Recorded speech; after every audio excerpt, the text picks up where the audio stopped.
ASO? ASO. Okay, sorry. Anong grade ka na? Grade 5 sa ASO. Okay, palakpakan natin siya. Yan, okay. So, ano ang kahalagahan ng pagbabasa ng libro? Para may matutunan.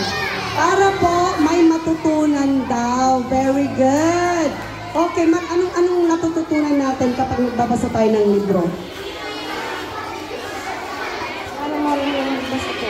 Para daw marunong magbasa. Para mas bumuti pa yung pagbabasa niya. Okay, good job.